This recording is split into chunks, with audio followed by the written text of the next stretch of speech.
자, 오늘 본문은 아브라함의 인생의 하이라이트죠. 드디어 하나님께서 아브라함에게 약속하셨던 그 자손, 그 자식이 태어난 겁니다. 이삭의 출생이죠. 그러나 그 출생 이면에는요, 이스마엘의 그 추방이라는 함께 웃고 첫 아들이었다는 기쁨을 나누었던 그 아들이 그 집에서 쫓겨나가는 이 두 가지 사건이 교차합니다. 자, 어쩌면 이 약속을 성취하시는 신실하신 하나님 그 뒤에는요, 한 여인의 또 눈물까지도 보고 계시는 세밀하신 하나님이 오늘 본문에 동시에 등장합니다. 25년이란 긴 기다림이 끝이었습니다. 하나님께서 약속하신 후에 그 긴 시간을 기다렸던 아브라함은 약속의 자녀 이삭을 보게 되지요. 자, 근데 오늘 1절과 2절에 중요한 표현이 세 번이나 반복을 하고 있습니다. 그것은 여호와께서 말씀하신 대로라는 겁니다. 말씀하신 대로 사라를 돌보셨고 여호와께서 말씀하신 대로 사라에게 행하셨으므로 하나님이 말씀하신 시기가 되어 이삭이 드디어 태어났다라고 말씀하시는 겁니다. 하나님께서 말씀하신 대로라는 겁니다. 이삭의 출생이 우연이 아니라 사고가 아니라 어쩌다가 일어난 일이 아니라는 겁니다. 하나님께서 정해놓으신 그 시기가 있었다는 겁니다.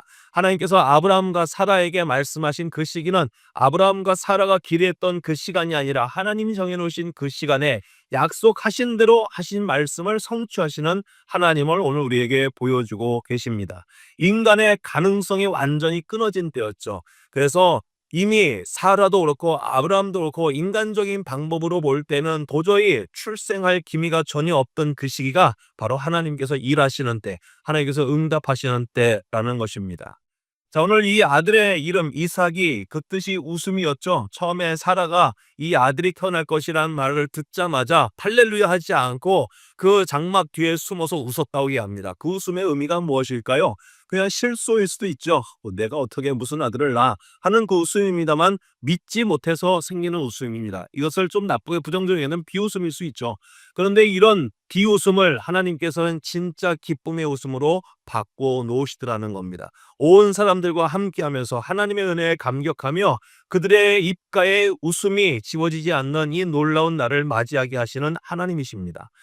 절대로 이루어지지 않을 것만 같은 하나님의 약속의 말씀을 들을 때는 우리가 진짜 웃을 수 없었는데 정말 하나님께서는 그 약속의 말씀대로 응답하셔서 우리에게 기쁨의 웃음이 되게 하시는 역전의 하나님이신 것을 오늘 우리에게 보여주고 있습니다. 우리의 삶 가운데 이루어지지 않을 것만 같은 하나님의 약속의 말씀 앞에서도 우리의 마음이 어떠하겠습니까?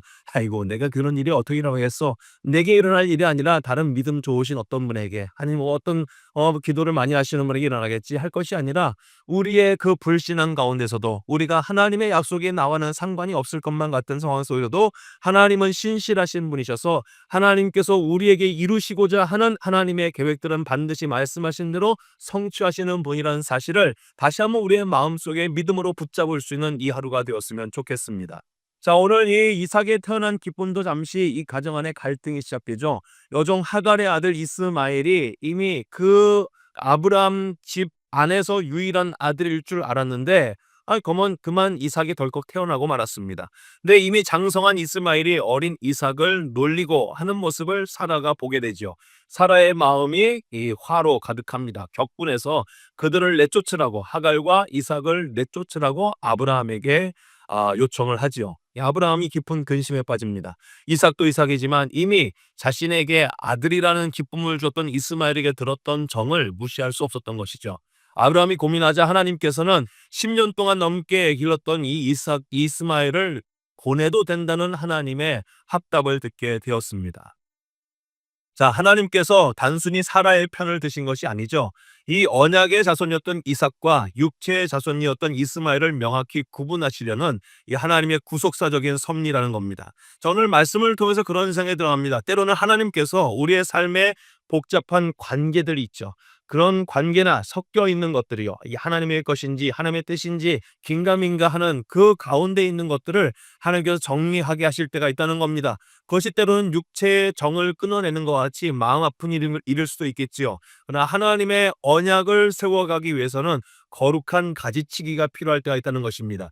때로는 내 정에 이끌려서 끊어버리지 못하는 관계, 내가 마음에 여전히 미련이 있어서 정리하지 못하고 있는 일들, 혹시 우리 마음 가운데 오늘 생각나시거든 하나님 앞에 다시 한번 엎드리셔서 하나님, 이 복잡한 관계들 가운데 내가 정에 이끌려서 혹은 내 마음에 이 마음이 허락하지 않아서 끊어내지 못하고 정리하지 못하는 일들, 습관들, 내 삶의 주변들 하나님 정리할 수 있도록 용기를 허락해 달라고 앞에 간구하시고 결단할 수 있는 우리 모두가 되었으면 좋겠습니다. 자, 오늘 이렇게 쫓겨난 하갈과 이스마엘입니다. 어떻게 보면 아브라함의 행동이요. 아이 기왕 내쫓는 거 그냥 큰 재산을 한번 나눠주고 뭐 먹을 것도 풍성하게 주고 물도 많이 주고 했으면 좋겠는데 가죽 한 부대에 물만 주고 나귀에 지어서 가는 이 아브라함의 모습이 참 정냄이 떨어지는 것처럼 보이기도 합니다. 그러나 오늘 이와 같이 하갈과 이스마엘이 보엘세바 광야를 걷다가 방황하면서 목이 말라 죽게 된 이 지경 가운데 그들이 홀로 있지 않다고 오늘 성경은 기록합니다. 아브라함은 책임지지 않았을지는 몰라도 하갈과 이스마엘을 책임지시는 하나님이 등장하고 있다는 것입니다. 자, 오늘 17절 19절에 하나님이 그 어린아이의 소리를 들으셨으므로 하나님이 하갈의 눈을 밝히셨으므로 샘물을 보게 했다라고 합니다. 분명히 울었던 것은 하갈이었습니다. 내 아들이 저렇게 목말라 이 광야에서 사막에서 죽는 것을 내가 보지 못하겠다 하고 하갈이 소리를 높여 울고 있을 때 하나님이 하갈에게 등장하실 때 내가 저 아이의 울음소리를 들었다 오늘 말씀하시죠. 이상하죠? 통곡은 엄마가 있는데 하나님은 어린아이의 소리를 들으셨다 오늘 말씀하고 계십니다. 자, 이거 힘없는 자, 광야에 버려진 자, 잊혀진 자와 같은 하갈과 그 이스마엘, 이 작은 생명의 신음소리 하나조차도 놓치지 않고 계시는 하나님이 바로 우리 하나님이 되십니다. 이 하나님께서 하갈에게 이제 곧 물이 떨어져서 죽게 되었습니다 하고 자포자기하고 있는 하갈에게 하나님께서 옛다 하고 물이 가득 담긴 가죽 부대를 던져주지 않으시더라는 겁니다. 오늘 하나님께서는 하갈의 눈을 밝혀라게 합니다. 눈을 밝혀 이미 그곳에 있던 샘물을 보게 하셨다 오늘 성경은 기록합니다. 이것이 우리에게 주고 있는 교훈이 굉장히 크다고 생각합니다. 샘물이요 이미 그곳에 있었다는 겁니다. 있었지만 하갈이 어떻게 해요? 슬픔과 절망에 빠져서 그곳에 있던 샘물을 보지 못하고 있었다는 것을 의미하는 거죠. 우리의 인생도 마찬가지입니다. 광야 같은 삶을 살아가는 동안에 우리가 만난 그 환경의 어려우며 내가 어떻게 풀 수 없을 것 같은 그 절망 때문에 때로는 하나님께서 우리에게 이미 허락하신 해결책도 보지 못하고 살 때가 있다는 것입니다. 우리의 삶 가운데 절망하는 이유는요, 하나님이 우리의 삶을 예비하지 않으셔서가 아니라 우리가 눈물 흘리고 걱정하고 근심하고 두려워하는 것 때문에 우리의 눈이 가리워져서 하나님께서 우리를 위해 예비해 놓으신 아름다운 것을 보지 못할 때가 더 많다는 사실입니다.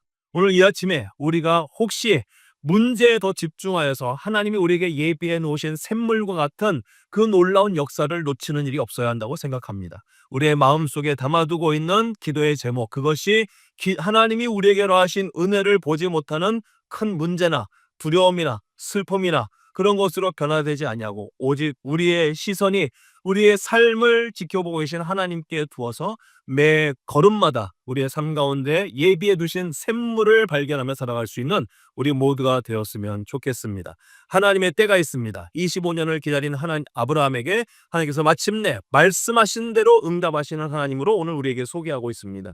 아무리 오래 기다린다 할지라도 하나님의 타이밍이 있습니다. 하나님께서 말씀하셨다면 반드시 이루실 것입니다. 하나님의 때에 열매를 맺게 하시는 그 하나님을 끝까지 신실하신 하나님으로 믿고 살아가는 우리 모두가 되며 또 우리의 삶 가운데 그런 하나님이 응답해 주심을 기대할 때 아직도 끊어버리지 못하고 인간적인 정과 인간적인 욕심 때문에 내가 정리하지 못하고 있는 것들이 있다면 과감하게 결단을 내려 정리하시고 우리의 삶 가운데 아무리 어려움이 있다 할지라도 문제에 집중하는 것이 아니라 문제보다 더 크고 위대하신 하나님을 바라보아서 이미 우리의 인생 가운데 예비하신 샘물과 같은 은혜를 받아 누릴 수 있는 우리 모두가 되기를 간절히 소망합니다.